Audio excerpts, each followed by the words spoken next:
Hello dear students, welcome to all at Meenakshi e tutor. Dear students, अगर आप हमारे channel पर नए आए हैं तो प्लीज़ चैनल को सब्सक्राइब करें ताकि आपको लेटेस्ट अपडेट्स मिलती रहें। प्यारे बच्चों, आज हम एक फिलोसॉफिकल टॉपिक तर्क और विश्लेषण, रीजनिंग और एनालिसिस की चर्चा करेंगे। तो अपने टॉपिक की शुरुआत करने से पहले हम एक स्टीरियोटाइप थिंकिंग की बात करते हैं।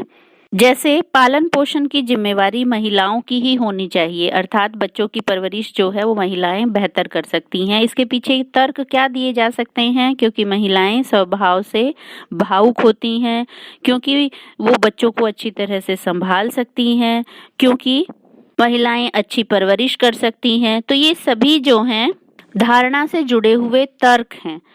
अर्थात जब हम तर्क को एक साइंटिफिक डेफिनेशन के रूप में डिफाइन करें तो तर्क के बारे में कह सकते हैं कि ये एक थिंकिंग का एक ऐसा टाइप है जिसमें हम किसी व्यक्ति को या समुदाय को किसी बात के लिए कंपेल करते हैं। हम कहें तर्क जो है सच तक पहुंचने का एक रास्ता है जिसमें विभिन्न कारणों का स्पष्टीकरण किया जाता है।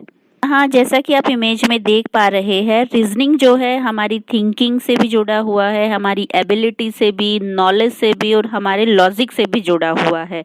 या हम कह सकते हैं reasoning is the process by which you reach a conclusion after thinking about all the facts. और सेकंड कंसेप्ट है हमारा एनालिसिस।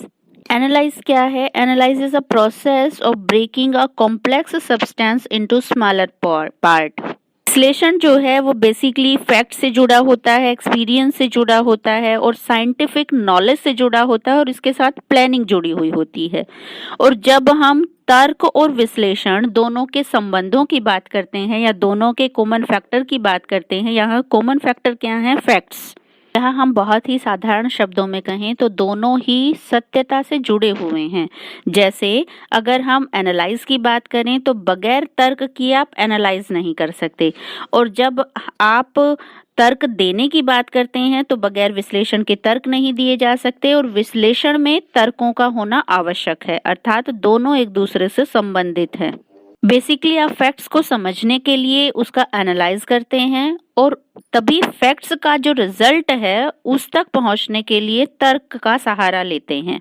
प्रोसेस जो है ये कंटिन्यू चलता रहता है। जैसे आप यहाँ डायग्राम में समझ पा रहे हैं, कोई भी क्वेश्चन हमारे सामने खड़ा होता है, कोई भी प्रॉब्लम क्रिएट होती है, उस प्रॉब्लम को देखकर हम सोचना शुरू कर देते हैं और उसका समाधान निकालने का प्रयास करते हैं।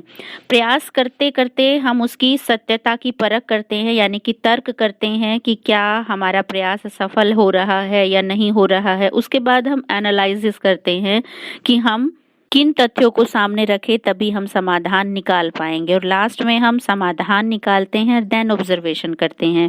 फिर से कोई डाटा हमारे सामने आता है और ये जो प्रोसेस है ये कंटिन्यू चलता रहता है। यहाँ हम कहें कि तर्क और विश्लेषण दोनों एक दूसरे से जुड़े हुए हैं, अर्थात ज्ञान तक पहुँचने का एक माध्यम है तर्क और विश्लेषण।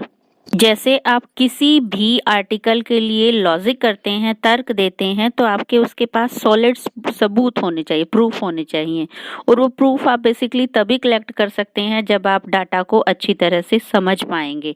और समझने का यहाँ मतलब क्या है? एनालाइज कर रहे हैं। बेसिकली तर्क के लिए और विश्लेषण के लिए हमारे पास confidence level, mental ability, thinking ability, update knowledge, ये सारी चीजें बेसिक क्वालिटी के रूप में होनी चाहिए। प्यारे बच्चों, तर्क और विश्लेषण के साथ ही किसी भी इंफॉर्मेशन को फैक्ट्स में कन्वर्ट किया जा सकता है। मुझे उम्मीद है कि आपको ये कॉन्सेप्ट अच्छा लगा होगा। Thank you.